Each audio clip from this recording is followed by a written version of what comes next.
And we're back with another episode of the Lakers Fast Break podcast. Gerald Glassford coming right back at you here from Lakers Fast Break, Pop Culture Cosmos, where we cover the latest news and trends in pop culture each and every week, twice a week, wherever you get your podcasts, plus also as well Game Source, Inside Sports Fantasy Football, of course, the great folks at LakersBall.com. You got to go ahead and check out Ox 1947, who is on his way back to California on his way back home. He already had his fun as one of the wedding crashers back east in the Midwest. So there you go. He's hopefully didn't get arrested at some stag party back there, and hopefully he will be able to join us on Tuesday. So go ahead and check out Ox 1947 and always his comments today at LakersBall.com. Plus, also, he owns a company called Simblades. The Simblades, if you want in the Southern California area to go ahead and have a better lawn than you did today, go ahead and check out Simblades, Simblades with the Y.com. Plus, also, our good friends at Lakerholics.com. They were I guess, the scuttlebutt, as the way the old-fashioned way of saying it, of the talk of Lakerstown last week for all the discussions and the back and forth and all the accusations and all the stuff that went down. So go ahead and check out what all the hubbub's all about at Lakerholics.com. Our good friends, John McCallion on his YouTube channel, 50 pounds down, 80 to go. So go ahead and channel what he's doing today, and plus some great conversations to be had. The John McCallion channel. And our good friend Stone Hansen, who is still on vacation, and hopefully he will return back to us, keeping our fingers crossed. But you can go ahead and check out his work post draft at UpsideSwings.com. And if you can support all that, plus also as well, go ahead and like, share, and subscribe. Go ahead and hit the little beady eyes. Joe's always with us because he's right below Magic each and every time on YouTube.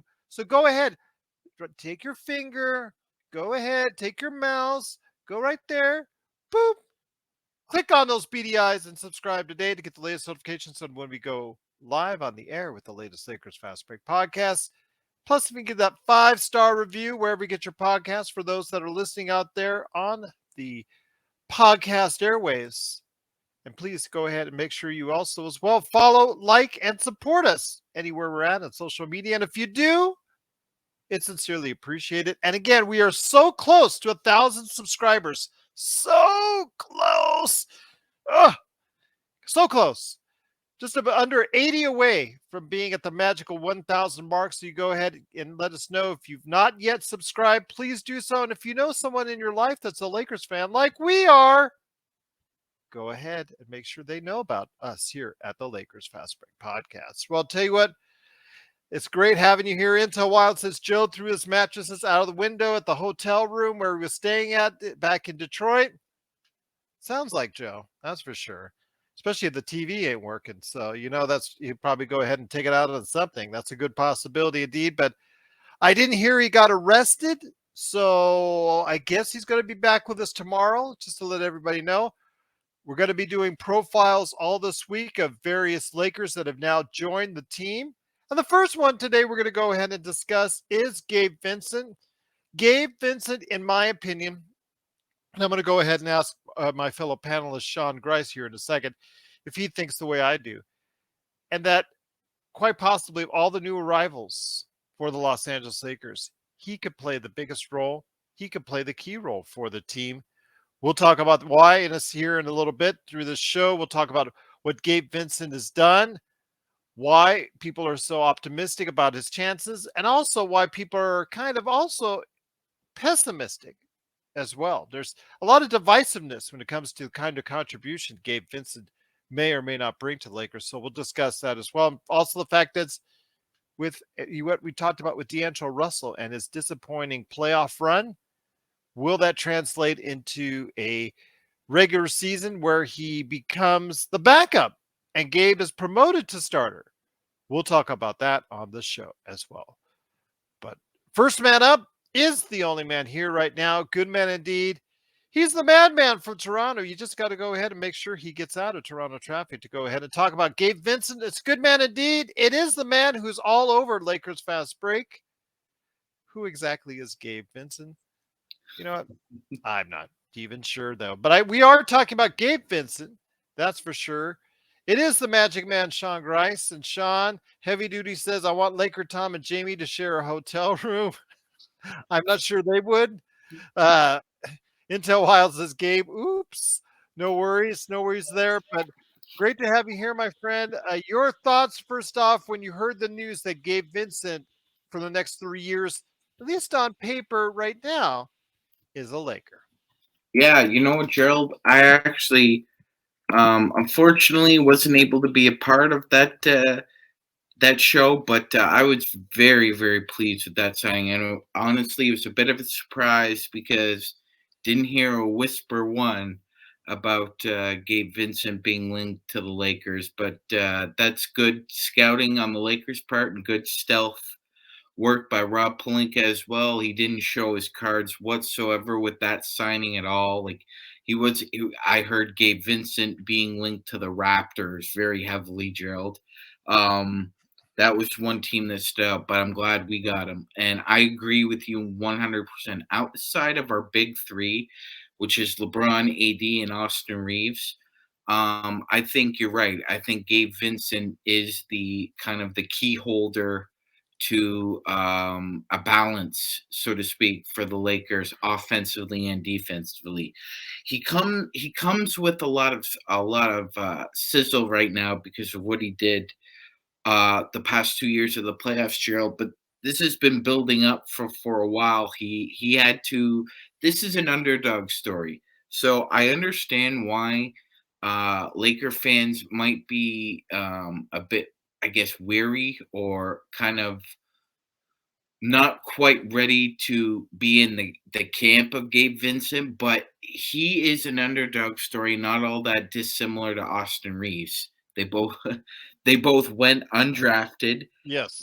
they've both had to struggle a little bit before they finally found a team willing to invest in them.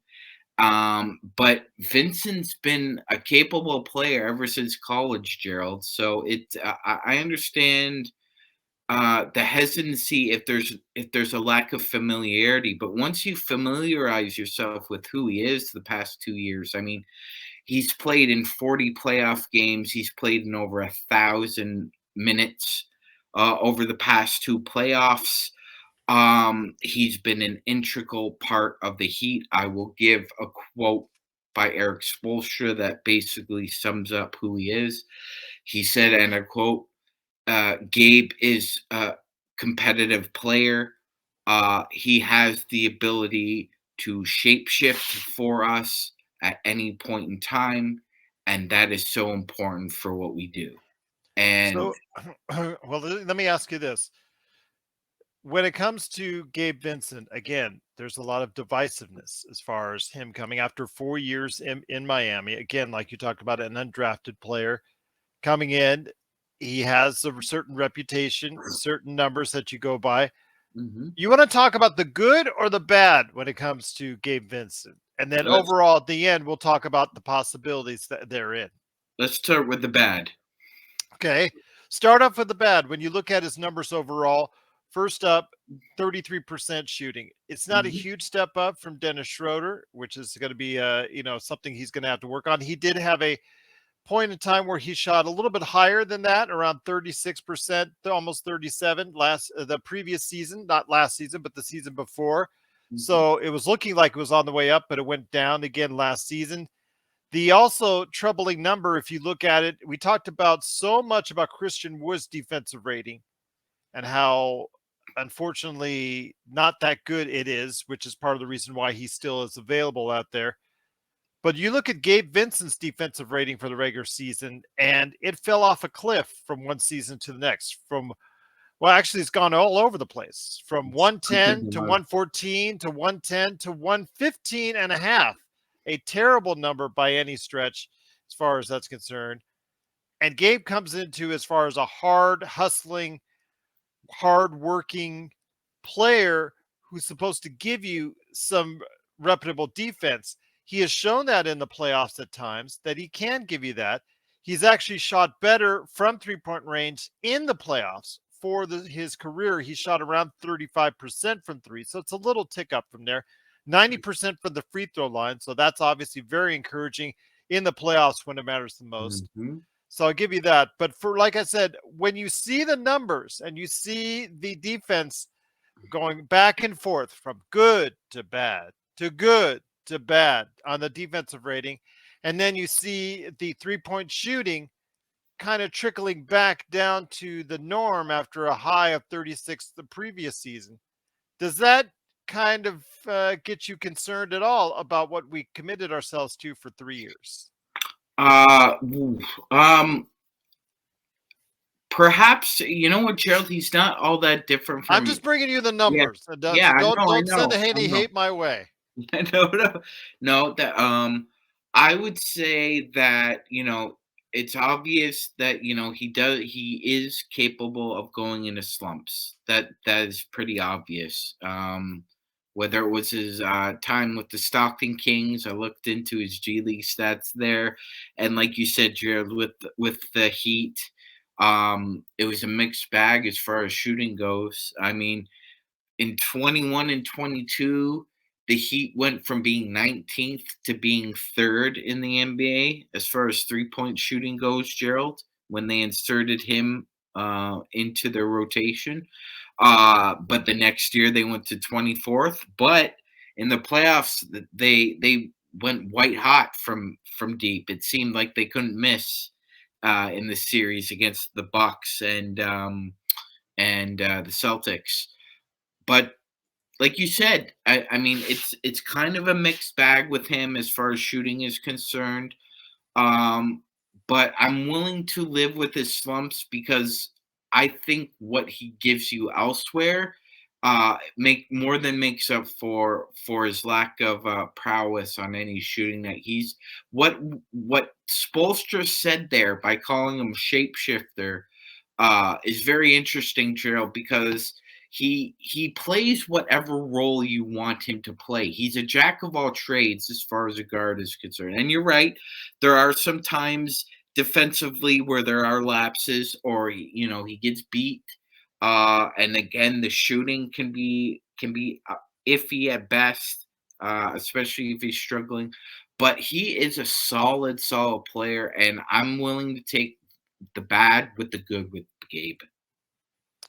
I will tell you though, again, you heard the bad. You heard as far as people who are detractors on it are saying it's not really the greatest signing in the world. $11 million, especially as the cap goes up over the next 3 years, it's not going to kill you by any stretch of the imagination. But this is a player. If D'Angelo Russell does not materialize into a much better D'Angelo Russell that's needed, he'll either get traded as far as D'Angelo Russell is concerned, or he may be coming off the bench. And if that's the case, you're going to elevate Gabe Vincent because you're certainly not going to elevate JHS because JHS, anybody who's thinking JHS is going to contribute this year is with what you saw in the summer league is absolutely just out of their mind at this point. Unless he somehow transforms, goes into a phone booth and comes out Superman, there's no way JHS is going to give you anything this season as far as on a regular basis, looking the way he did in summer league, unless he totally transforms himself at a G League level and when he plays with the South Bay Lakers. So that being said, if D'Angelo Russell struggles or get injured, it is going to be Gabe Vincent. And we'll discuss our starting lineups here and all that here in a sec devotion because I know you were asking for it and I truly appreciate it. He is a solid guard. The thing is, the thing I like best is the numbers don't speak well of him. They No, speak to him as a little bit below average player. What the numbers don't speak of is what this kid has as far as heart, grit, and guts that we saw evidence in. And the Lakers need this type of player in the playoffs. He is not afraid to do what you need to have done in the playoffs. It doesn't matter if he doesn't care about putting up shots. He'll do what he needs to do. He's not fearful of the moment because he's been in 9 playoff series already. That's the thing. At 26 years old, he's already has been very seasoned, a finals run, yep. already a couple long stretches with the Heat already. So I tell you, Magic Man, That's the good when it comes to Vincent. It's not the stats you see with No. him. It's the fact that there's the intangibles that he brings. Yeah, 100% Gerald. That's well said. And yeah, that is exactly, I think, what Eric Spoelstra was trying to explain to everybody about what Vincent's value is to the team. Um, if they are struggling having a guard with on-ball skills like Kyle Lowry when they signed him, when they traded for him, Gerald, Eric Spoelstra was not afraid to put the ball in Vincent's hands and make Kyle Lowry more of a off-ball shooter. When he played with Tyler Hero, kind of the same deal. But when he played with Jimmy Butler dominated the ball, Gerald, and Gabe Vincent became a non-dominant shooter, or as you said, doing the little things. He can cut. He's not opposed to cutting. He's not opposed to getting dirty. He's not opposed to setting screens, even though he's 6'2". He's not exactly 6'3". I know some people have listed him as 6'3". He's 6'2". But you're like you said, Gerald, he's a tough mother bugger. He really is a tough mother bugger. He is not afraid to mix it up. And quite frankly, we need that. We need somebody who can come into the locker room and become an instant favorite amongst the fans and the locker room. I think that's exactly what has happened. He just gives it up for his teammates. Like Jimmy Butler's sworn by him, Bam's sworn by him. They've all seen the work he's put in. These are all NBA players. They wouldn't be blowing smoke up somebody's butt if they didn't think they were worthy of praise, especially those two guys. So I think it bodes well for his reputation. And I agree with Gerald. I understand. There's some kind of I'm not sure if it's a block or if people just don't want to see with their eyes, Gerald. But like you said, he's played in 9 playoff series. He's got the scars and the wounds that could go up against anybody in our locker room outside of LeBron. So I'm with you. I think he's the kind of steady hand we need in the backcourt with still young in D'Lo and Austin Reeves, and Vincent's young as well. But the fact of the matter is he's had to struggle to get where he is, and I think again, Gerald talks about intangibles. It's kind of that element of the Yay! underdog that A I think that the subscriber! Lakers really need, and he delivers that. Once again, it's the Lakers Fast Break. It is, of course, the Magic Man, Sean Grice, along with me, Gerald Glassford. Thanks so much for watching and listening. Thank you, Lifted, for subscribing. Been here so long. You've been such a great part of what we do. I thought you had subscribed already. Or maybe you're just resubscribing. So that's all good by me. That's all good. But glad to have you subscribing.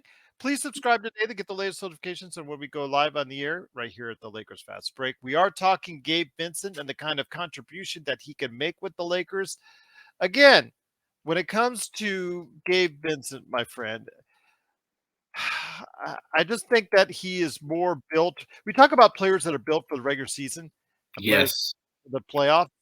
I think when it comes down to it, the Lakers have one individual point guard that's very much built for the regular season, as long as he keeps shooting well, as I said in the comments, in D'Angelo Russell, and one individual who does not look good on paper, but is very much ready to take the moment in the playoffs. So I think it's kind of great that they have this option to choose from. It'd be awesome if they could both be consistent in both the regular season and the postseason, but based off the numbers, based off the history, based off the eye test from what we've seen, that's probably not what we're going to get. Yeah, probably not. But you always hope for an outside shot that somehow he went to Lords or saw a shooting star and wished upon it. But for the most part, Gerald, what you see is what you get with D'Lo, and you know what? What you see is what you get is a productive player. But like you said, Gerald, it's just some cars are meant for the long haul, and some are meant for, quick trips. Him, he's a regular season player. He's not a truck we're going to need in the playoffs. Gabe Vincent is the long haul truck that you're going to need with Austin Reeves in the backcourt in the playoffs, ideally.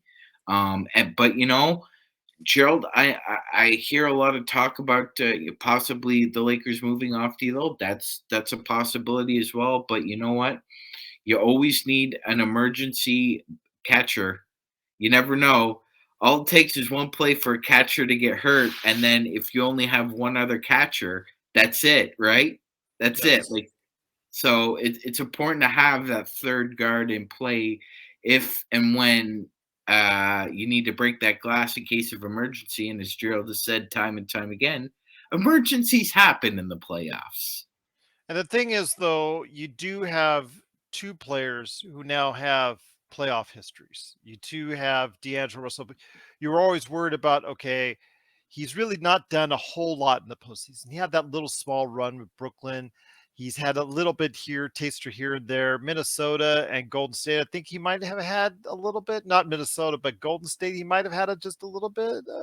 Or did he? Or was that in the losing season Yeah, it when was a losing season. Okay, it was Yeah. it was the season when Steph Curry broke his wrist, I think of Yes. that. Okay. So he had the little run with Brooklyn when they were the little team that could, with Yes. Kenny Atkinson as the coach. So you have that now. He has a nice little run going there. And then you have, of course, the runs that Gabe Vincent. I understand he was pulled out of the finals, and that's what you're going to get a lot of the detractors coming right back at you. Say Magic Man. He got a considerable amount of time in the early rounds and in the conference finals. He did play a big role. He played a big role last season or when they made their run the last season. But when it came to the finals this season, he was played off the court. There is a very good likelihood that he can be played off the court. I'm not telling anybody different. Obviously, the numbers reflect that. You don't know which defensive Gabe Vincent you're going to get. Are you going to get the guy that's 110 or are you going to get the guy that's 115? I know that's only 5 points difference to people out there, but in the NBA, Yay! A subscriber. that's a lot. And thank you, Bloodhound. Appreciate you going ahead and subscribing today. But your thoughts on this, my friend? 5 points in the defensive rating is a whole lot when it comes to the NBA. Oh, that's huge. That's huge. That's the difference between, an average defender to a very bad defender. That rating right there. 5 points is huge in the NBA.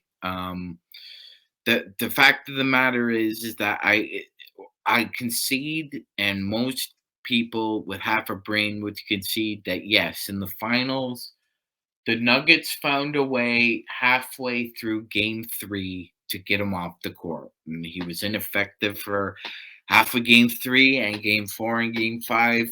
Like Gerald said, he was basically kind of played off the court.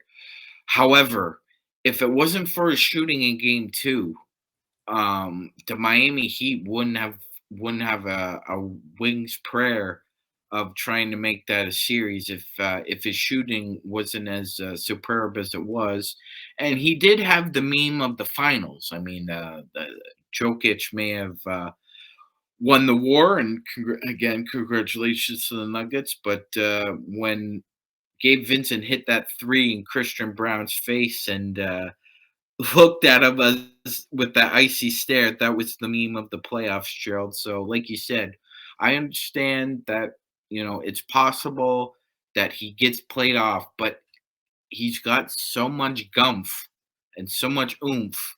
I don't think he's deterred by being played off the court as opposed to somebody say D'Lo, Gerald, where there was a fragility attached to whether or not you were going to go to D'Lo and basically inform him that he was going to be coming off the bench rather than the start. With Vincent, you have a player who doesn't have that switch. He has a built-in mechanism where IDGAF if I start or if I'm coming off the bench, it's all hands on deck. You need me to be facilitator and play defense. I'll be a facilitator and play defense. You need me to be an off-ball shooter and do that. I'll do that. He will scratch and claw. I love the pickup, and again, as the negatives that come with kind of every player, but his positives are just outweigh all the negatives combined, Gerald.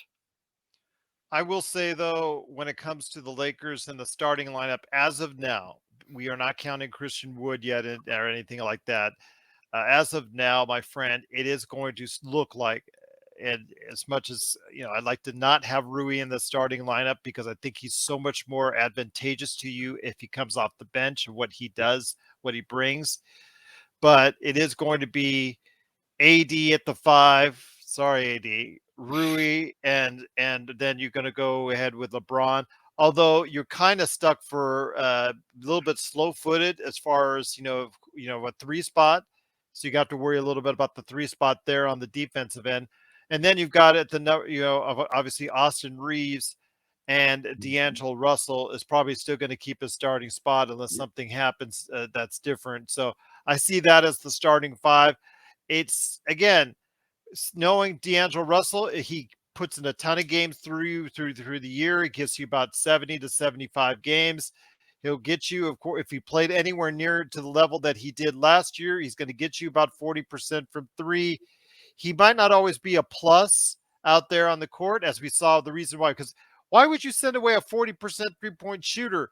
And why would you trade him to the Lakers? Well, the fact is, he was actually a minus when it came to him being on the court. So Mm-hmm. obviously, he's not doing everything well. Decent passer, can get you assists, can rack up some assists. The thing is, though, again, he's a minus out there. Whereas in Gabe Vincent, a lot of the times the reason why he's out there, despite his numbers, is the fact that the overall result is he's a plus out there on the court. He's a plus. He's a plus. He's a smart, heady player. Uh, like Gerald KISS. Keep it simple, stupid. Uh, everybody love. I personally subscribe to that philosophy. Everybody loves being around somebody like that because they just keep things simple. It's always simple. It's make the simple play, make the right pass, make the right read. That's what he's about. Sure, he's a guard. It's the NBA. He could be prone to turnovers, and as Gerald and we've all known, he is prone to shooting slumps. But it's not a deterrence because he gets back on his butt to the other end of the court and hustles back. He doesn't let, as Gerald has said, there's no fear in this guy. He's not afraid. He's not afraid to go into the painted area against the trees. He's not afraid to absorb contact. He's just not afraid. And Gerald should be mentioned. Should be mentioned in the as you brought up in the brief career where D'Lo sprouted with the Nets. They Kenny Atkinson actually employed a 3-guard lineup. Gerald. Minutes. No. I didn't. It just force a habit, but it is. It should be noted that his last great success in team concept was a 3-guard lineup. And then see, don't hate me for that. Okay, absolutely. Zangerstein, he only means it out of respect and admiration for you that he even said that. So we know those are like dirty words to you as a 3-guard lineup. So we truly apologize for that. As Joe would say, he'd like to apologize as well. But once again, it is the Lakers fast break. It is Gerald Glasser along with the Magic Man, Sean Grice. High octane, you're absolutely right.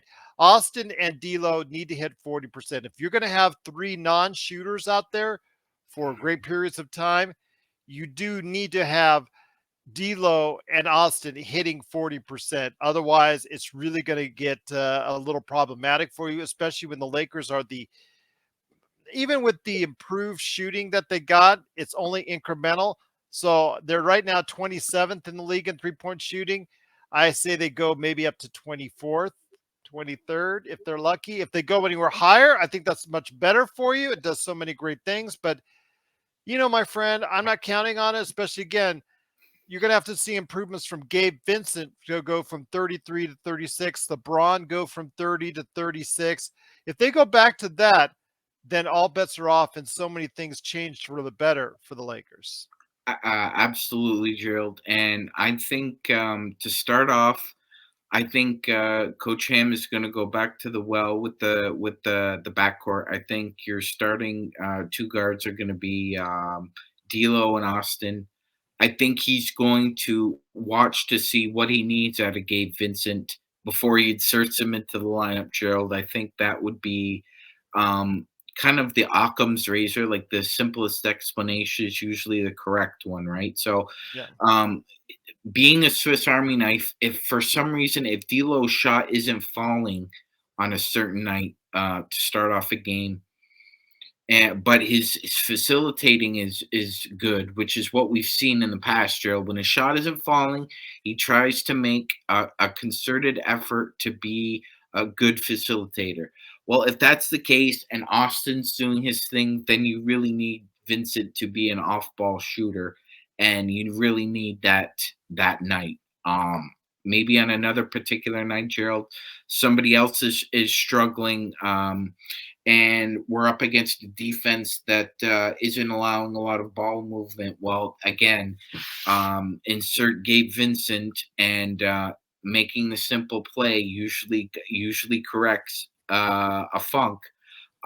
So I think Ham is going to bring Vincent off the bench to start, and then eventually, if they do move off D'Lo and feel confident in him as a floor general, they will start him. But I do expect him to come off the bench. Would you consider Cam Reddish a guard or a forward? Because I'm trying to make it easier for Zangerstein, our good friend, and I don't really want to get Zangerstein mad at Yeah, us continuously yeah, by mentioning I know those he's three dirty words. yeah, he's got a lot of athleticism. I wouldn't call him a forward though. I think he's guard. Okay, so I have a feeling if he does pop as a player and he gets you to the point where he's a regular rotation player, you will see. Sorry, Zangerstein, I said this. Three guard lineups with him in the mix with Austin and Gabe Vincent. I could see that regularly, or Mhm, D'Lo. Your mhm. choice there. I can see that regularly when LeBron goes out of the game or move LeBron to the four. So that could be very interesting as far as I really think that there will be three guard lineups, unfortunately, that the Lakers will employ because Darvin Ham prefers it that way, even though he has a Torian Prince that can play extended minutes. He has, other players that he can go ahead and reach. Max Christie, it could be 6'6". He's still considered a guard. I don't think he's tall enough to, might have to play against 6'7", 6'8" players.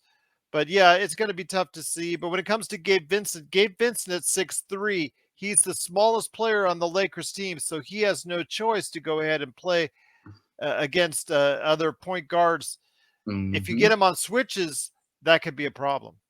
Yes, that could be a definite problem, especially considering who else you have on the perimeter with him. But yeah, Denver really exploited that, and if Boston ever got a healthy Time Lord, they might have been able to exploit that a little bit in the playoffs as well, Gerald. But yeah, he's prone to that. That can happen that just based off on matchups and player profile. Vincent 6'3". He's strong, but he's not really super strong. You can knock him off. Yeah, but if you get him Um, on a switch, which is all the rage in the NBA, switching, you're going to find him on mismatches most of yeah, the time. it's gonna be a rave party if you get Gabe Vincent on the floor with D'Angelo Russell on switches. That's going to be kind of a five-alarm fire with scrambling going on. So there are going to be points in time where this happens, Gerald, and I'm satisfied that Coach Ham will be able to understand when to employ Vincent and when is a time that you need some more height out there. I mean, Gerald, you're right. There may come a time where just for height purposes, you may have to have Max Christie on the floor in lieu of Gabe Vincent. And even though he's a second-year player, you're just going to have to live with the results because, as Gerald said, if Gabe Vincent gets switched a lot, he's going to find himself in an awkward position, and that will not bode well for the Lakers. I'm Android all the way, by the way. I'm allergic to iPhones. I'm allergic to iPhones. Can't deal with them. Can't hang with them. Don't like them. I am Android all the way. There you go. Samsung, right here. Samsung, you want to go ahead and be a sponsor? Absolutely. But it is, of course, the Lakers Fast Break. It is Magic Man Sean Grice and me, Gerald Glasser. Thanks so much for watching. I wish it was solid gold. Then I would pawn it at a local pawn shop here, and there you go. But unfortunately, it's not. It's just, regular kind of phonage there for you. So there you go. But it is the Lakers Fast Break. It is Gerald Glasser along with Magic Man Sean Grice. We're talking about Gabe Vincent, the kind of contribution that he can bring.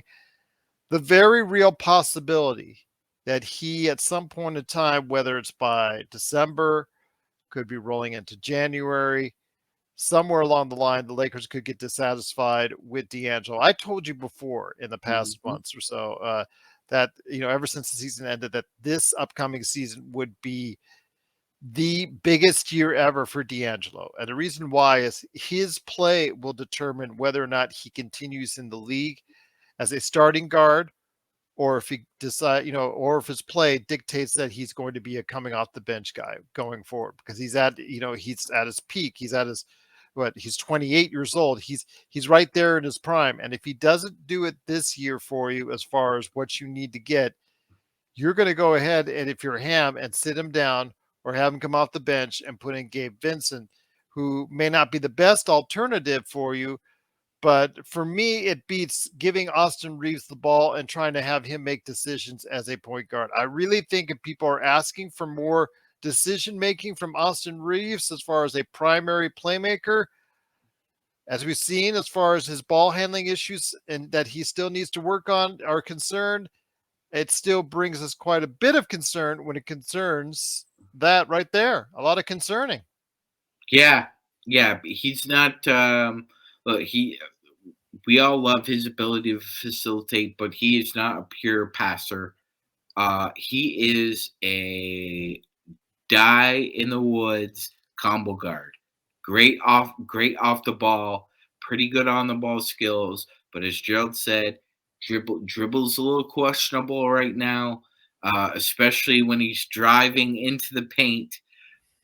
Needs a little work on it, but I agree with Gerald. You can't have Austin as the primary facilitator, even though I do love him as a secondary facilitator. I would put him in the top 10 percentile, Gerald, as far as combo guards as being a secondary facilitator. He's very good at that, but like Gerald said, putting the ball in his hands and asking him to go from like a usage rate from like 24% to 35%, not a good look into the future. That's not going to be a lot of efficiency. Heavy Duty says, I hope Ham runs a true training camp and makes the starting point guard spot truly up for grabs. What's the likelihood that Ham will actually hold a real training camp and allow for certain spots? Right now, the only spot I see up for grab, Heavy Duty, realistically, is going to be for, I think the one Back spot in the start, the point, or Yeah. whatever, power forward, center, whoever Yeah. is going to be, as far as a small forward, whatever spot is not taken up in the front court by AD and LeBron. So whoever's going to take that spot, whether it is Jackson Hayes, with the Laker Tom Dream stretch five scenario there, whether it is Christian Wood, whether it is Rui Hashimura, whether it is Jared Vanderbilt, who is still a very real possibility, which would be ironic to the fact that some people last week wanted to trade him on a sign and trade to get him out of town. There's a very real possibility he would have to start. So if that's the case, I do not think Gabe Vincent will be the starter coming out of camp, coming out of the exhibition season. But I would not be surprised at all if at some point in time, not counting injury into the equation, that he does supplant D'Angelo as a starter, and D'Angelo becomes even more desirable by the Lakers to go ahead and get rid of in the trade. Yeah, you're banking on that. You're hoping for that. If you're Ham, Palinka, the scouting staff, that's what it is, Gerald. I mean, right now, um, two things can be true at the same time. The first truism is that this team is going to go as far as LeBron, AD, and Austin Reeves take them. Those are your big three horses. Now we think that one of those guard slots in the playoffs, when it comes down to crunch time, will be slotted to Gabe Vincent. So there, as Gerald has said, there's that one slot in between LeBron and AD. Who's going to get that slot? This is Chariots of Fire time. Absolutely, and I don't want to hear the music or slow running and all that in slow mo and all that. But once again, it is Magic Man Sean Grice and me, Gerald Glassford. Thanks so much for watching, listening. Truly appreciate it. We are discussing the possibilities for Gabe Vincent. Again, of all the new signings, Magic Man, he might be the key as far as, or the one that plays at least the most amount of minutes, whether it's in crunch time in a game in a regular season or in the playoffs, just because of the fact that he's been there before and done it so much already. Yeah, he has, Gerald. Been there, done that. Soup to nuts. You can count on this guy. He will give you whatever he has in the tank. 100% effort. At some point in time, as Gerald has said, there's going to be a matchup or two where he gets played off the floor, but he remains undeterred. He doesn't sit on the bench and sulk. You don't see him with a towel over his head, away from his teammates. He's encouraging. He's a cheerleader. He roots for his guys. He's the one that I would want in the foxhole with LeBron, AD, and Austin Gerald. Like you said, he's been there before. He knows what it's like. There are no atheists in the foxhole. Gabe Vincent has the scars. I think it's a beneficial role for him and for the team if he could solidify that other guard spot come playoff time. So I ask you, my friend, seeing how you would lay it out right now with Gabe that's coming into camp and you're Darvin Ham, are you really putting everything up for grabs and really seriously thinking about moving Gabe Vincent to the starting lineup? Could he be a better fit for the Lakers in that starting lineup? Yes, I think he could. I think that's definitely an option. Obviously, I don't think anything's set in ink yet as far as the starting five, other than the three guys who mentioned. Um, so I think that the starting point guard position should be up for competition, and an open one. It shouldn't just be relegated to D'Angelo Russell just because he had it last year. I mean, for goodness sakes, um, we went on a heck of a streak with Jared Vanderbilt in the starting lineup, Gerald, and he was taken out, and Jared didn't sulk and moan about it. If Jared Vanderbilt can be an efficient player off the bench for the Lakers, there's no reason why D'Angelo Russell cannot as well. That's your teammate. It's somebody you've known for a long time. It was probably a hard pill to swallow for Vando to hear that he was going to the bench, but he went to the bench, Gerald. Yeah. Again, with Gabe Vincent, ultimate team player on a very affordable contract, 3 years, $33 million, so $11 million a year, really could be somebody that, barring injury, could be a very solid player for us. And if the more he plays for us, the better the deal looks that we gave him. I know Mhm. people say, man, it's kind of like a little bit of an overplay. If you looked at the numbers statistically, you probably say, yes, it's a little bit of an overpay for what he's done statistically in regular season. But it's, again, the experience that he's already achieved with Miami. I think that's where his money's going to play. And whether or not D'Lo starts, you bring someone else new that starts in the playoffs, or whether you start Gabe Vincent, I think Gabe Vincent in the playoffs is going to play a major contribution to the Lakers in the playoffs. Yes, he is. He's integral. As Gerald said at the beginning, and I agree with him. Outside of the big three, I I'm in agreement that Gabe Vincent is the key, kind of the key holder for the depth and the balance that the Lakers have as far as offense and defense is concerned. Um, he's a very capable defender. D'Lo, wishy washy. He can be either a chameleon as far as a great facilitator or an off-ball shooter cutter. Um, Again, D'Lo kind of wishy-washy. The fact of the matter is, Vincent's accumulated over 9 playoff series the past 3 years. Excuse me. He's got over 1,000 playoff minutes the past 2 years in 40 games. He's He's been to the dance. He's got the scars to show it, Gerald. It's not as if the Lakers are inserting, a frog into the hot water there. Gabe Vincent's, as Gerald has said, he's not afraid of the moment. He's not afraid of being under the lights and the tent poles. He understands that. He went from one bougie city to another. He's from Modesto, California. He's from California. Lakers fans should be in his corner all the way to succeed. Absolutely. So we will continue to monitor as far as Gabe Vincent and how he does, and obviously keep up to date with that here at the Lakers Fast Break. Our continual thoughts on what he's going to be doing for the Lakers. Again, Magic Man, you look at the stats, and the defensive rating has been up and down, up and down.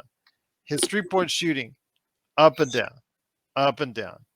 So I'm asking you this, my friend. Do you really think that once he gets a new light here in Los Angeles, that you're going to see a better player, a more consistent player during the regular season?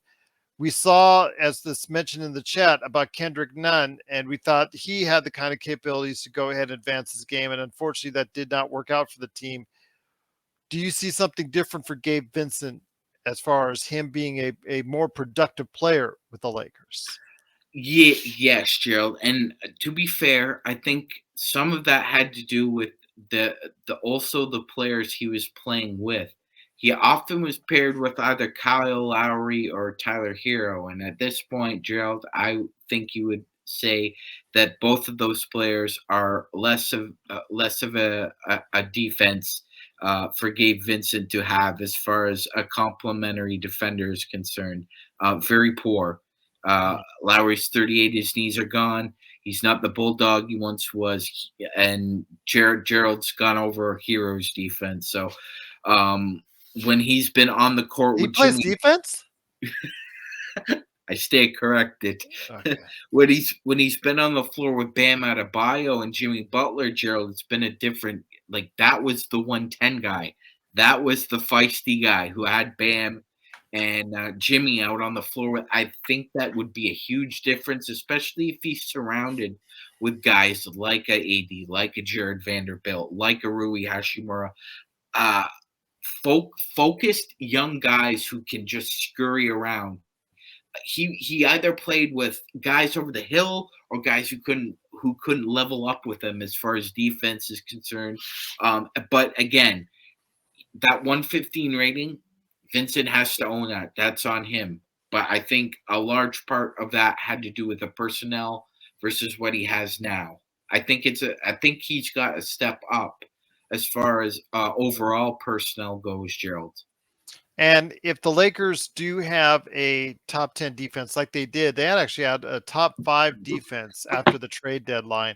If they continue to play that way during the course of this season, especially on the defensive end, then Gabe Vincent should have comparable numbers that should be acceptable to everyone out there. I wish he was more of a steals guy. I wish he gave you something more statistically that you could reach into and say, you know what, this is what he really does well. When you look at it as far as on paper, my friend, again, it doesn't translate well to someone that's just looking at it as far as what's on paper.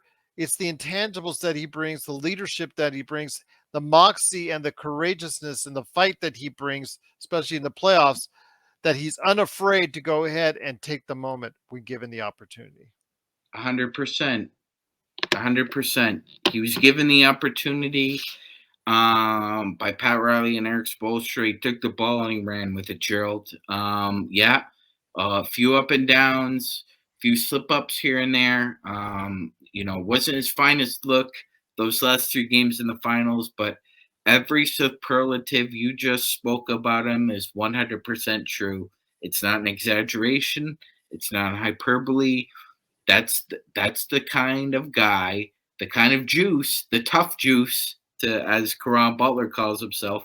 That's the tough juice that the Lakers need in that locker room when either things are getting a little heavy or can get a little scurrious, because there are going to be times this year when the ball is just not going to go our way. We're going to lose 3 or 4 in a row. It's just going to happen. But I think he's the steady hand there in the backcourt that we need. We didn't necessarily have that in the regular season or in the playoffs. With him, I think this is huge. Once again, it is Magic Man Sean Grice and me, Gerald Glassford. Thanks so much for watching and listening. Truly appreciate it. But before we head on out, my friend, we will talk a little bit more Lakers here before we head on out. And again, we talked about Gabe Vincent, what we've got coming up for you here tomorrow. Tomorrow, we're going to talk about Cam Reddish. And as I told Magic Man over the weekend, I said, if you're all we heard was Cam Reddish around Christmas time and around the trade deadline. Cam Reddish. We got to get Cam Reddish. Did you see that on Twitter? The highlight of the year for Cam Reddish. Well, I'll tell you what, we got Cam Reddish. So who is Cam Reddish? And if he's going to make a contribution on next year's team, we'll go ahead and discuss that on tomorrow's show. But before we head on out, my friend, we talked about the Lakers, talked about what we're seeing now. The shows are starting to roll out as far as where the Lakers stand on all these experts tiers. I see second tier, third tier. Some have mentioned fourth tier. It just seems like that the Lakers are just being like meandering after a conference finals run. Mm-hmm. We talked about it on last week's show. We talked about the over under for what they were predicted at, like by Caesars 46.5 wins. I said they were probably a 47 to 52, considering the fact that you expect LeBron and AD to sit X amount of games if they go through the season healthy. I think that people are underestimating, these experts are underestimating what the Lakers can do. Again, a really solid team that they're putting out there. And if they go through relatively unscathed as far as injuries concerned on the back end, they could go ahead and still make some changes with some very tradable contracts and can make themselves even better heading into the postseason. Yeah, 100%, Gerald. And let's be honest, just human beings in general, we have short memories, and obviously the landscape of the media has completely forgotten or 86 the idea that the Lakers started out that season 2-10. They started out 2-10 with Darvin Ham dealing with a roster that was not put together for him, wasn't really put together for anyone. And he managed to somehow steady the course to a point where Pelinka had to act. He acted, and with the new personnel, Ham actually played, 700 ball, Gerald. The Lakers played I think it was 650 around there, Gerald, shortly after the All-Star break. So, a lot of these men and women writing these articles have very short memories, and I'm with you. I think the Lakers will be fine. Before we head on out, we got a question from Kurt. What did you guys think of Austin Rivers' comments on the pay disparity in the NBA, especially within the confines of this new CBA? I thought they were very pointed, although it does come from an individual who's being paid on the other end of the pay spectrum, as opposed to the one that's taken the most beneficiary moments from it. In a lot of cases, if you do it the wrong way, you could have a situation like Phoenix has, where they're just so top heavy and everybody else gets the minimum or close to it. But then you could also have a situation where the Lakers have weaned themselves off that path and put themselves on a path with more equalized salaries going forward. So your thoughts though on Austin Rivers' comments on the pay disparity in the NBA, especially given what's happened with the new CBA kicking in, at least to start off with for this season. Yeah, definitely. I mean, that's 100% true. As Gerald was saying that, I was thinking of like an Oreo cookie. Like all those contracts are in the creamy middle, and you have the minimums on the outside. It looks like a nice cookie. You can you can trade it for something better, right, Gerald? But Yeah. if you don't have the cream in the middle, I just have two. I don't know what you call them. I don't know what I'm trying to say here, but you just have basically an Oreo cookie without the cream, and that's kind of what the Phoenix Suns are. They don't have any backbone really. Like Gerald said, they're top heavy, and then 11 guys make the minimum. And Austin Reeves, I agree with what he said overall. Like Austin in Rivers. excuse me, Austin Rivers. In the spirit of what he was saying, yes, I agree. Because he had also issues with the trade demands that all these top players are asking for. He did, but nevertheless, there's there's only one play. There's no player now who has uh that clause in their contract. There's no one. Beal is the last guy to have that. I don't Now here's the interesting part of that. There's still a clause in the CBA that says that if you've been with a team, correct me if I'm wrong, Gerald, I think it's 8 years, you can negotiate a no trade clause. That's still in the new CBA. Yeah, So that will always still be in the yeah, CBA so in some form or we're fashion. going to see what guys use that in the future, Gerald, because I'd be very interested to think that the only thing holding up this Jalen Brown contract is that he wants a no trade clause and Boston doesn't want to give it to him. My guess is that's the only thing holding up this contract right now, because if you were him, and you remember getting drafted, and I remember this, the very night he was drafted, there were Boston Celtics fans already trading him, and they've been putting him in the trade machine ever since. So if there was one guy who negotiates that coming up, don't be surprised if it's him. Once again, it's the Lakers Fast Break. It is the Magic Man Shot Grice, along with me, Gerald Glassford. Thanks so much for everyone for being a part of what we did today on Who is Gabe Vincent. Hopefully, this will give you a better idea about Gabe Vincent and what kind of contribution he can make on the Lakers. Again, I'm hoping the defense gets a little better.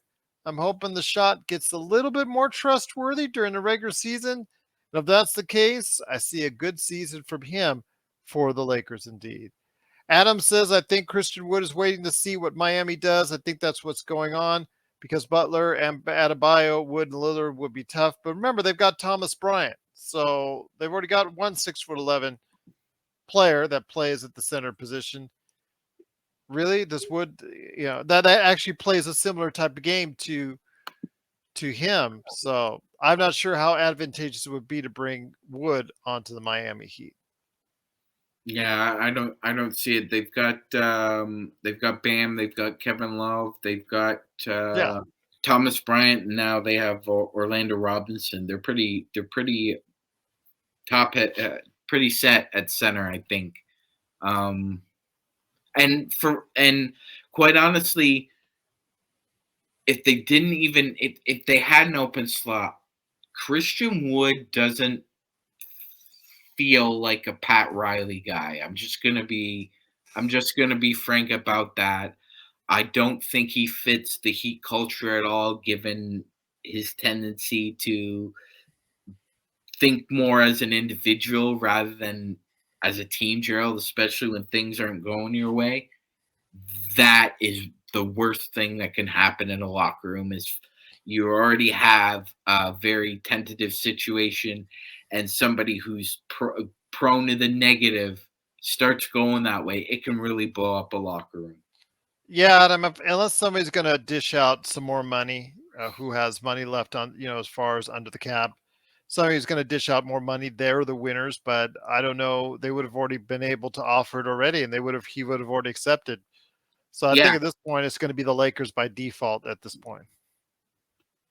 it's honestly, at this point in time, it's Vetman or bust for Wood, for whomever But acquires him. search and destroy. Well, search and destroy, is Wood a real center at 6'9"? Not sure. He is taller than Rui. The thing is, though, he's played a considerable amount of his career in the NBA as a center, as a 5, as a 4, 4, 5, going back and forth. So he's used to it. He's used to playing and then playing off the ball with AD. If you pair him up with AD, if on paper Christian Wood, if you see that what I've seen over the course of the years, yes, I understand he's burned every bridge from here to the other side of the stratosphere. But Well, I think that, again, the kind of fit, realistically, if he has his mind right, would be advantageous for the team. And you could play that hybrid 4-5 depending on the matchups alongside AD. yes, you could, and let's not forget something, He's Gerald. closer to 6'9" than he is Yeah, he's 6'11", more so 6'9" than he is an actual 6'10". yeah, yeah. I will say this though, Gerald. Let's be honest. Uh, Last Christmas, we got coal in our stockings because we had played the said Dallas Mavericks, and to be fair, Christian Wood was the best player on the floor that night, and that includes a game where LeBron James and Luka Doncic played. He dominated in the paint. He shot 9 of 10 from the painted area, and that was with the Lakers missing Anthony Davis. So Christian Wood has proven himself that in the face of a second unit or not playing a team's best unit, he can be a very effective player. He could be a very efficient player. Well, we'll see Will what he happens. decide? Will he decide that the future, the short term present, is just a small obstacle to the 3 or 4 year deal I could sign in the summer if I play really well? That's what he's got to be thinking about, because at this point in time, it's Vetman or bust. It's either signing with the Lakers, or he goes to Maccabi Tel Aviv, or he plays in Turkey, or he goes to Cyprus, because I think this is his last kick at the can. If he decides that he's not going to play in the NBA this year, I think he's gone, Gerald. I don't think anybody will even look at him in the summer if he doesn't sign a vet min with somebody and just sucks it up. Could be him going to Shanghai instead of Dylan Brooks, which would be a shame indeed. But once again, it is the Lakers Fast Break. It is the Magic Man, Sean Grice, and me, Gerald Glassford. Thanks so much for watching and listening. Tomorrow, we will go ahead and identify who is Cam Reddish and what is all the talk and why so many people in our chat and all over were talking about, oh, we got to have him on the Lakers. Well, now you've got him. Sometimes, things are better off wanting instead of getting in this, and we'll see if that's going to be the case. We'll talk about the potential he's always had coming out of college, the potential unfilled so far, and if he can actually fill that potential with the Los Angeles Lakers. We'll discuss that on tomorrow's show. We've got previews for some of our new players for Wednesday and Thursday as well. And of course, we got a great week. And then Joe himself, who popped in for just a few minutes in the chat, he will be back supposedly, because he's, I'll be back Tuesday, Gerald. Okay, that's like a threat. Hopefully that's not a threat. It's a promise. So we'll wait and see. But Magic Man, you were asked earlier, did you go see the Barbie movie? I said I did. I told everybody what I thought on the Pop Culture Cosmos. That's already dropped wherever you get your podcasts. Did you go see the Barbie movie, my friend? Not yet, Gerald, but I've got a scheduled date for it. Someone asked me, "Can you take me to go see the Barbie movie on Wednesday?" I said, "Sure." Absolutely. See, there you go. A kind gentleman indeed. And if you've seen it, if once you see it like I see it, she's going to be very happy, like my daughters were happy. Did And they on the enjoy it, day Gerald? they absolutely loved it. Absolutely That's thought it was awesome. fantastic, and that's what counts. Okay, when you have daughters, teenage daughters, I do that are still somewhat impressionable as far as what they see, as far as what they like, and how they want to go about life, and they're still undecided 100% on what they want to do in life.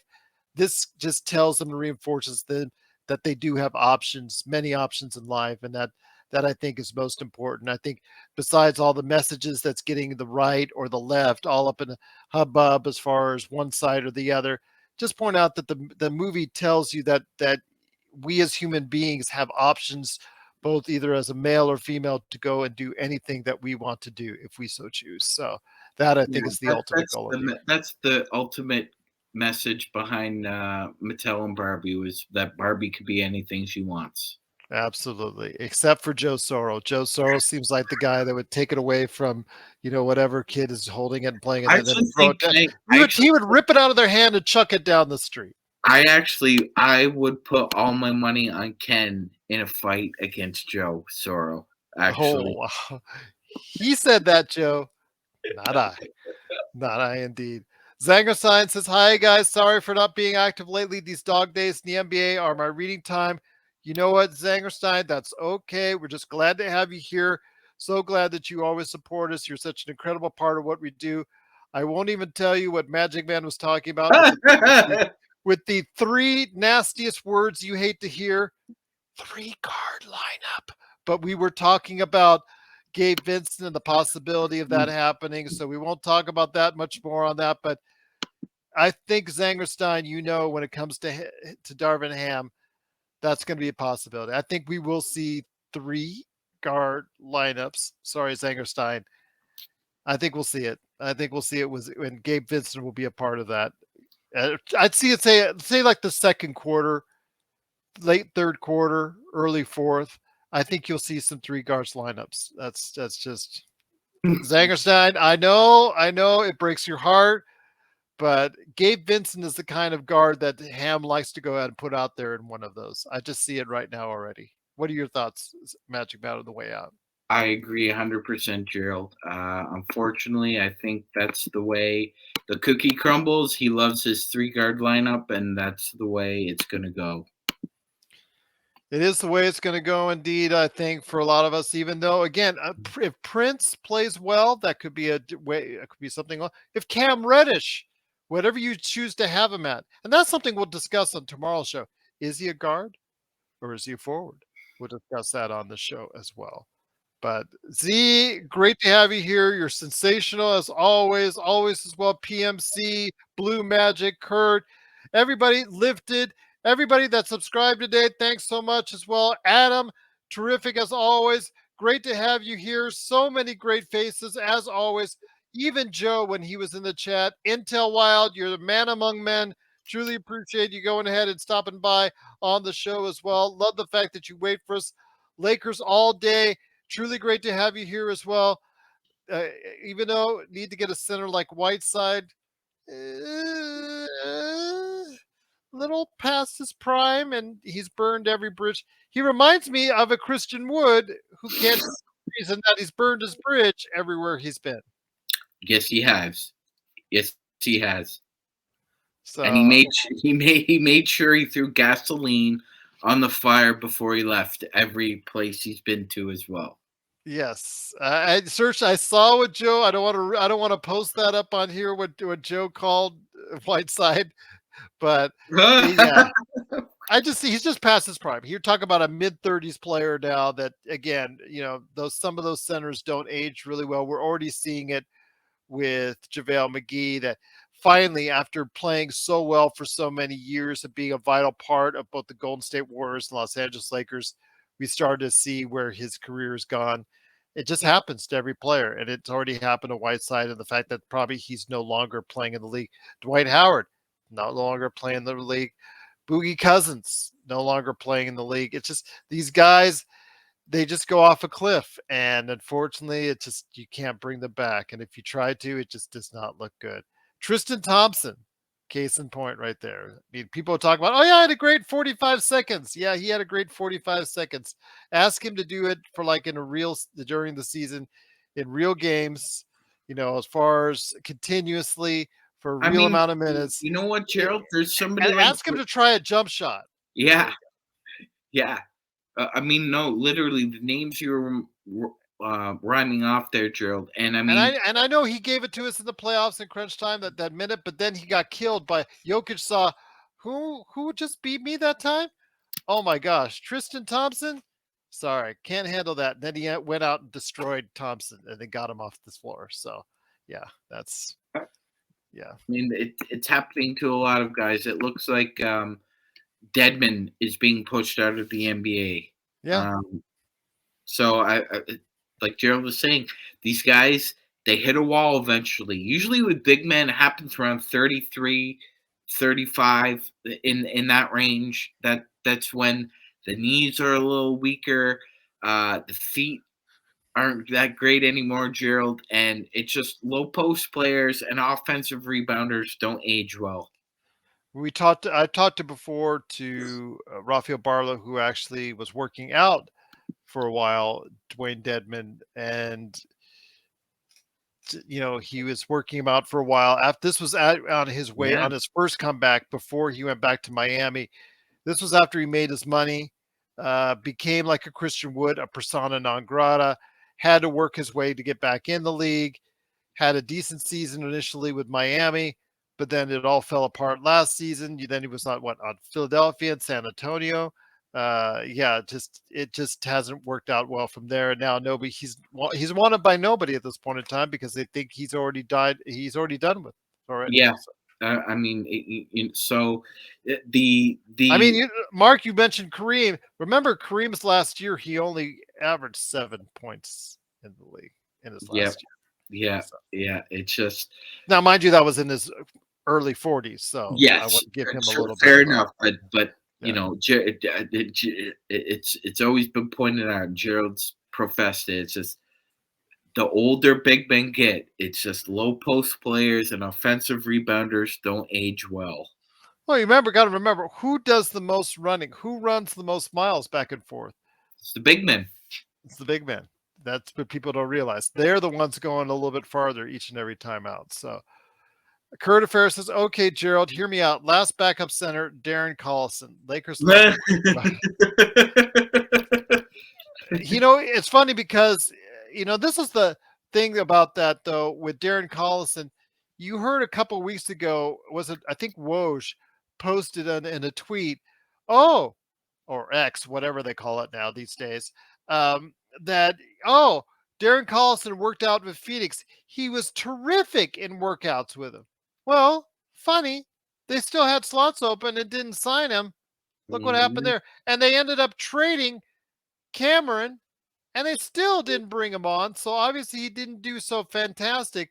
That stuff, again, when we talk about Woj and Shams, these agents, either the agents or the teams, they feed these guys to tell them what to say. They're like mouthpieces. They just like mouthpieces say, okay, we want you to say he did really well in this workout. There you go. Yes, 100%. It's never a bad workout when Shams or Woj report, especially with CAA or Clutch, depending on who's reporting it. But yeah, it's always, he was great. He did best workout of his life. Best. The ones in Las Vegas that actually Rafael Barlow attended, as far as the ones that were done with Harry Giles III and Dion Waiters and all that. And as Shams was posting how well and how great Harry Giles III looked. Okay. Yeah. Which team did he sign on? Oh, wait, he didn't. So obviously he didn't look great enough. So it's just it's very hard to believe what you hear from these guys sometimes half the time, because again, it's what they want you to know and they want you to hear what's being told to them. So yeah, it's again, right now the Lakers are in a quandary. They put themselves pretty much in the hole. They pigeonholed themselves into a hole by not addressing it sooner. Rob Pelinka's one little weakness, as far as all these decent signings that he's made, is that he didn't address it on two big men instead of just going after one. He got Jackson Hayes. Again, that's a signing which could really work out well for the team, but he needed to go ahead and follow it up and just wait. Oh, it's like, okay, I went shopping, I got all the stuff, I'm now headed to the register. Oh, I forgot that New York steak. We really need that New York steak if I got everything around it as far as the vegetables and the salads and the potatoes and all that stuff. Oh, forgot about the steak.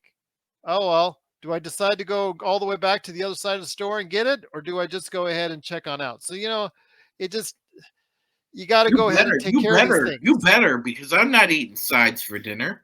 Okay. Enos Free Intel, look up on this on the search, Enos Freedom or Enos Cantor, his former name, Houston defense video. I think that's going to come up, right? Is that famous video? Where was it? Who was the coach that was talking so much smack about him? His own coach, about how Yeah, bad it was it was D'Antoni, I thought. it was. Mark, yeah, it was Mike D'Antoni. It was Mike, D'Antoni. It was you could D'Antoni. audibly hear how disappointed and how bad he was seeing his own player Enos Cantor getting beat time after time. Yeah, that's. And Oh my Enos God, Freedom Gerald. will go ahead and tell you about how he's been, kicked out of the league and blacklisted and all that stuff. His Yep, defense blacklisted him out of the league. Yes. 100% it did, and it did with Derek Favors too. And you don't hear Derek Favors whining on podcasts and national television about how the NBA ran him out of the league. Nope, Derek Favors didn't play a good branded defense when he Well, was in his in prime. essence, the NBA did run him out of the league because his defense was so bad. They both were run out of the league because their defense was bad. Yes. Yeah. So So if you get a chance to hear it, it's actually hilarious. So yeah, you see, Mike, it's so weird to hear your coach of your own team just bad mouthing you, and it's like audible right there. it's amazing how that was the first time he was ever caught doing that, Cheryl. He's got to have about one or two of those rants of his own guys a night. Kurt, I'd say his defense. The writing on the shoes. If LeBron wrote on his shoes the way that Cantor did, I don't think LeBron would have been out of the league. So I think it's based on more on the player. These teams are willing to let that stuff go by. I mean, Kyrie Irving. If Kyrie Irving was Enos Cantor, he would be out of the league. Kyrie Irving is Kyrie Irving. That's why he still gets opportunities, no matter how much he blows it, no matter how much he says, no matter how much he tweets. He still gets chances in the league because he plays like Kyrie Irving on occasion and shows you why he's still worth something. Why did he get $100+ million contract? Because he's Kyrie Irving. Yes. This also is the guy who hasn't played 55 games in a season in quite some time, and it's gotten himself persona non grata and kicked out of every team that he's played for. So yeah, he wants to be a Boston Celtic for life. So you see how that worked out. Yeah, a Boston Celtic for life. And then what did he do to the leprechaun on the floor there? Gerald just stomped the hell out of it the next time he saw it. And yeah, that was one. And then, me and KD are here on the Nets, and we're gonna take this organization to the next level. Yeah, meanwhile, Joe Tsai wanted to have you under no illusions that somehow you're running the franchise, but you thought you were. So let me ask you this, my friend, before we head on that. The scuttlebutt of the day last week was the supposed rumor of a possible sign and trade that Dallas would love to do for Christian Wood for the Lakers for Jared Vanderbilt. Instead of, let's say, Christian Wood, there's another restricted free agent that's out there that can play in a pinch small ball 5 in PJ Washington. Mm-hmm. He's on a restricted. Nobody seems interested in going ahead and giving him an offer. Would the Lakers be remiss in actually offering a sign and trade for him? I'm just throwing out there, people. Don't hate me. Don't hate me for it.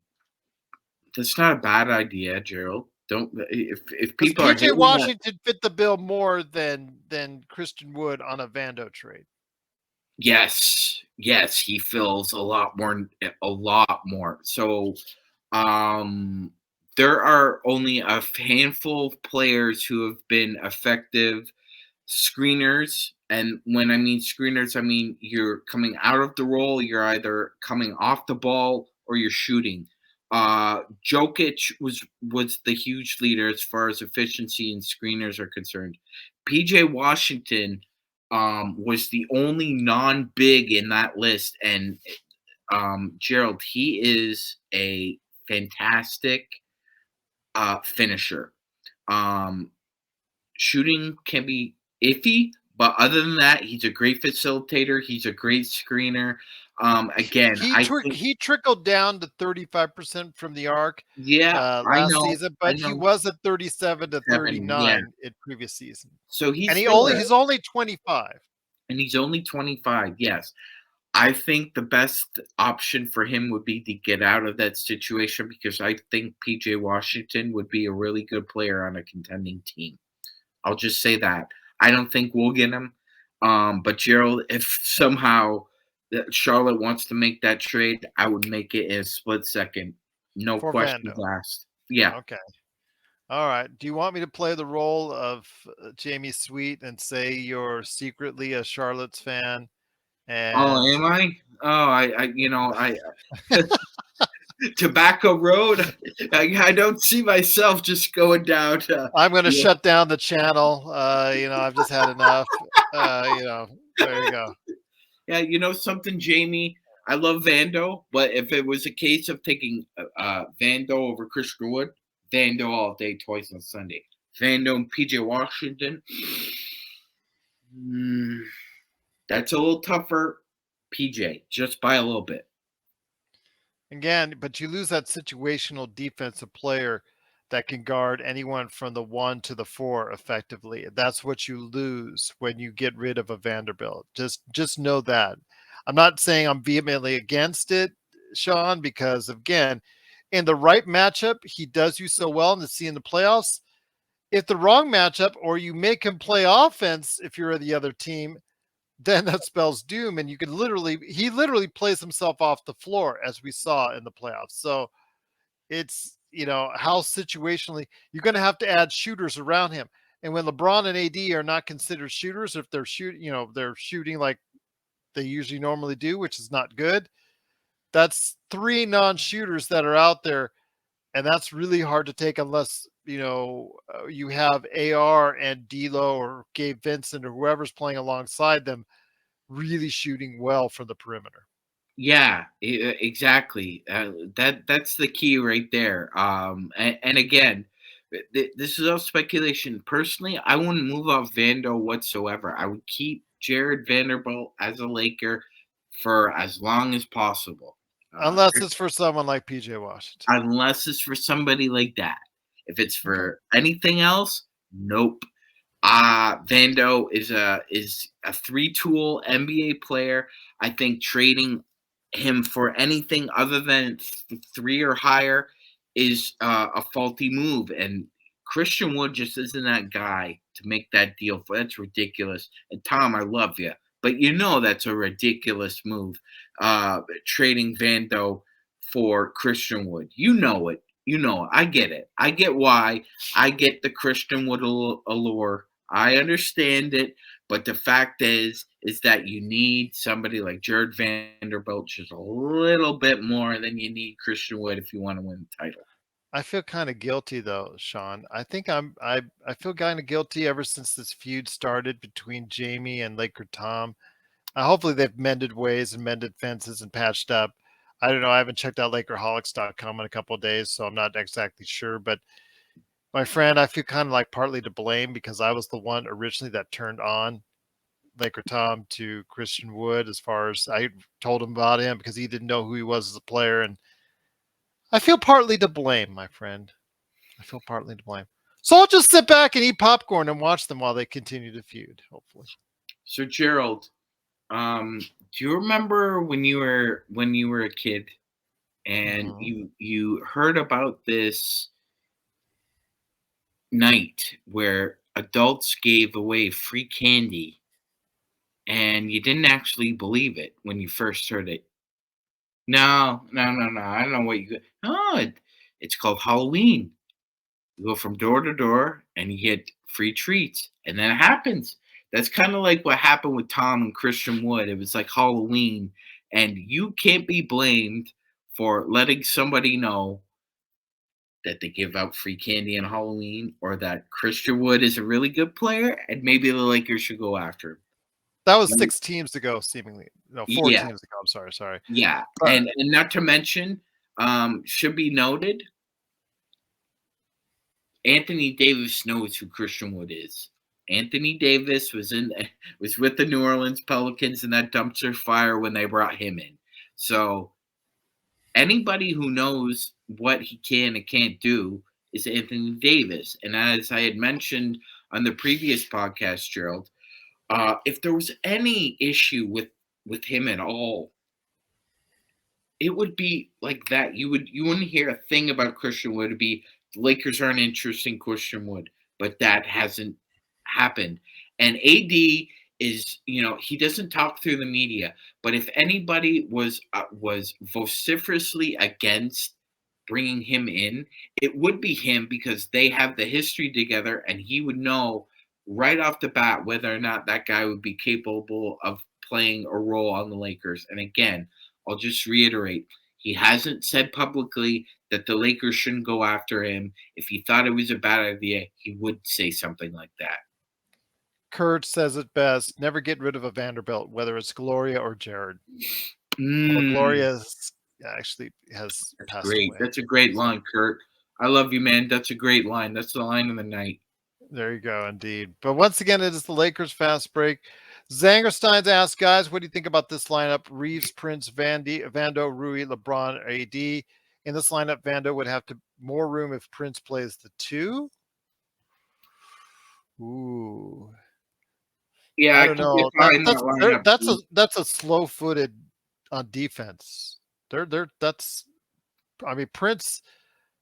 You're asking if I would go small if I was the other team and try to see if I can outquick the Lakers if that's the case.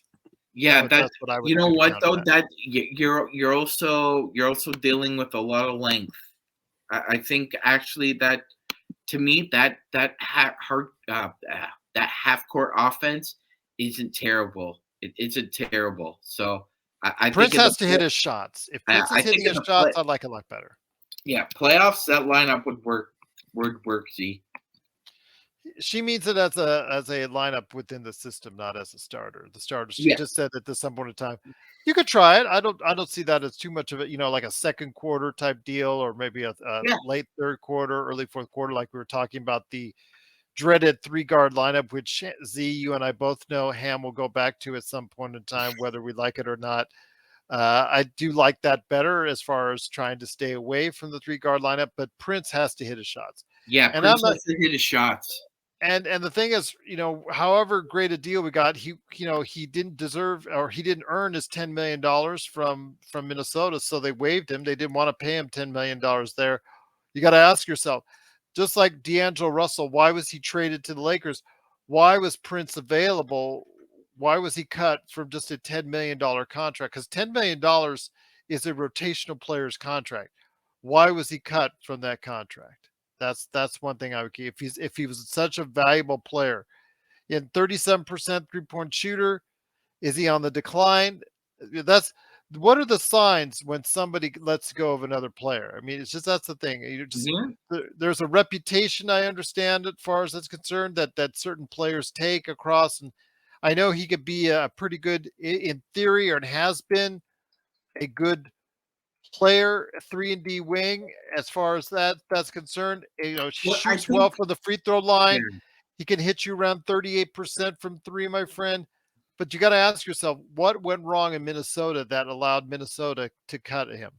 Yes, yeah, that's a concern as well, Gerald. Absolutely, because there was a lot of promise with him, and I think wasn't it this year? He's only going to be 29 this And year. yeah, and he has the reputation to go bonkers from beyond the arc when he's hot. We've seen that, but again, Gerald, like you said, it's reputational at this point with Prince. If his shot is falling, he can get 25 to 28 minutes off a bench and be a significant contributor. But if his shot's not falling, Gerald, it's really hard to find minutes for him or to justify playing him those minutes. I would rather delegate those minutes to Rui or Vando.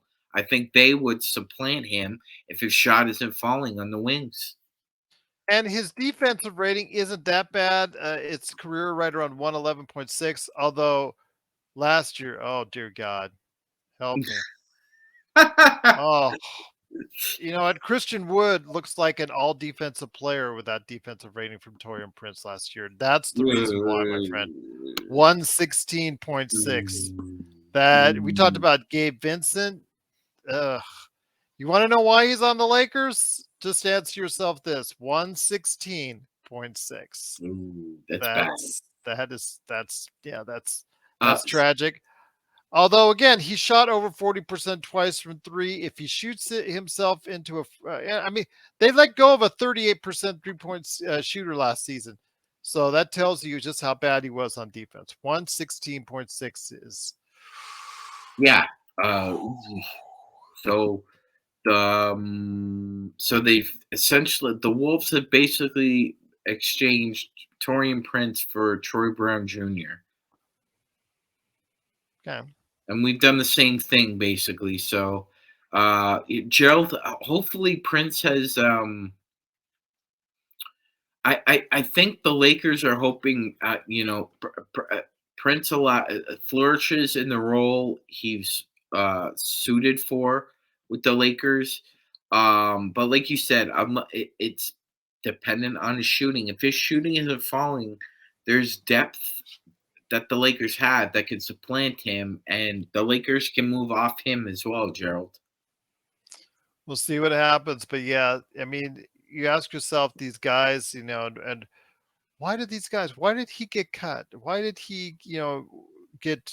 Why did Minnesota not take the $10 million, relatively decent but not huge contract for Torian Prince? And unfortunately, it starts to show at you. It starts to stick out like a sore thumb once you look at the numbers. Why that is, and of course, we always talked about why Minnesota gave up on D'Angelo, and that was because he was better. They were better as a team with him off the floor and then with on, despite the numbers that you saw statistically.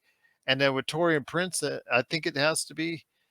Prince is, Zangerstein says, Prince, he's a better hedge chaser than a wing point of attack defender. Well, if that might be the case, but you can't always have him play defense the way you want. It's unfortunately how he plays defense in that moment. And if he's that bad a defense as far as playing for the Lakers, he'll be on the bench real quick, and people will get their wish on giving Cam Reddish a try. Yeah, 100%. If he's not dropping buckets, then Cam Reddish is going to come in because at this point in time, Reddish is a better defender than Prince ever was. And no, he was good to start off with as a rookie, 104. Then you saw yeah, 109. it tailed off though. It tailed off. It has tailed off. Yeah, absolutely.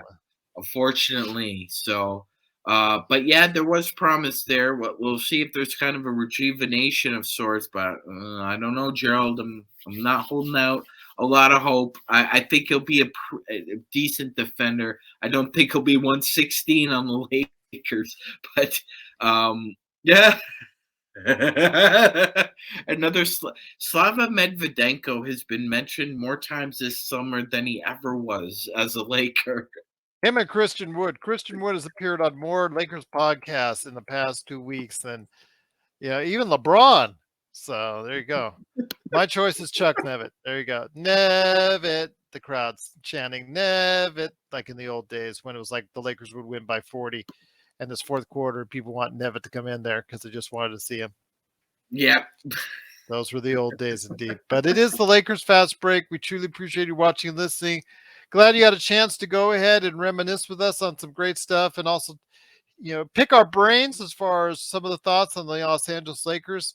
Cam could surprise us saying Search. We'll talk about if he could do just that or why I'm not holding out much hope on that. But again, I'm hoping he'll prove me wrong, and we'll wait and see. But it is Magic Man Sean Grice to meet Gerald Glassford. Thanks so much for watching this thing. Magic Man, any thoughts before we head on out? DJ Benga, we've never needed you more than we need you right now, buddy. There I'm you sure go. you could give us 5 glorious minutes off the bench if you're actually paying attention to the game and not being the space cadet that Phil Jackson said you were. That's cold. But then again, Phil Jackson was cold a lot.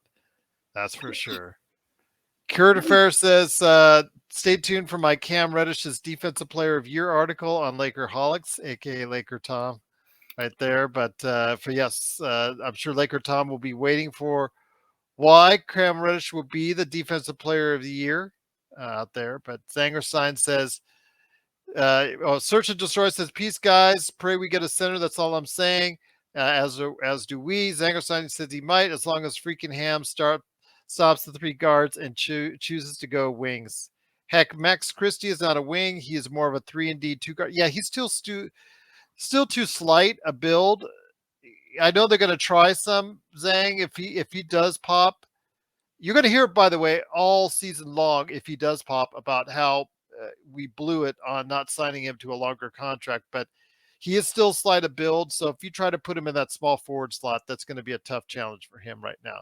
I'd say as he matures and grows and gets stronger, I think that's going to be a little bit better for him. But is the Magic Man, Sean Grice, good, my friend, with tomorrow talking about Cam Reddish? Is that going to be okay for you?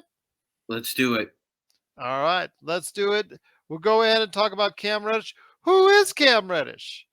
If you don't know for sure who Cam Reddish is and what all the hype was about, how he came out of college, how bad people thought good he was, how it's been unfulfilled potential, that should be his new name instead of Cam Reddish.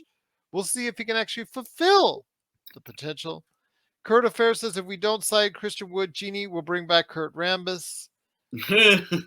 Better on the court than upstairs in the office dropping ideas into her head. Let's just put it that way. Petting My Cat says at Kurt, throw some jabs at Lakerholic members. Let's get some action going. Absolutely. Let's get some action. More drama. We need more drama on Lakerholics.com. Go ahead and check out Jamie Sweet with those 5 things articles and Laker Tom right there for you. The #1 Lakers blogger that's out there while it's still up and running at Lakerholics.com. So for Magic Man Sean Grice, this is me, Gerald Glassford. Thanks so much for watching, listening. Please, if you have not yet subscribed, appreciate Bloodhound and Lifted subscribing today. If you've not yet subscribed, please do so to get the latest notifications on when we go live on the air. So we're looking forward tomorrow to going ahead and talking some Cam Reddish. And my gosh, I'm so sad this day has come because I don't have faith in Cam Reddish.